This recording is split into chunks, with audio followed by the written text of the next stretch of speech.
Welcome to Samba Samba. Enjoy the video. You begin by preparing assets and connecting to the sticker bot. First, choose a clear theme and export or crop images to 512 x 512 pixels. PNG or WebP works best.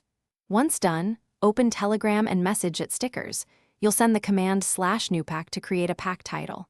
Make sure to name the pack clearly so recipients recognize it. You'll then upload the first sticker file and assign an emoji.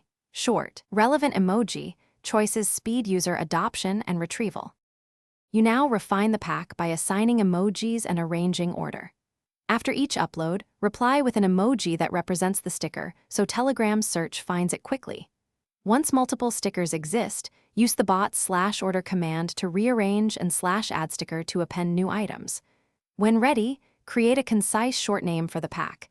This yields a shareable T. Me /add stickers /short name link. Make sure to add a 100 x 100 icon if you want a polished look that appears in preview. You finish by publishing and using the pack. Tell it stickers to publish. Once live, copy or share the T. Me link and add the pack to your own collection by tapping the link. Then use stickers anytime. Open emoji /sticker panel, select the pack and tap a sticker to send. If something goes wrong, don't panic. Check that files meet format, size, and 512 x 512 dimension requirements, retry uploads, and make sure the bot isn't rate limiting you before repeating the publish step. Thanks for watching. Consider subscribing if we helped you.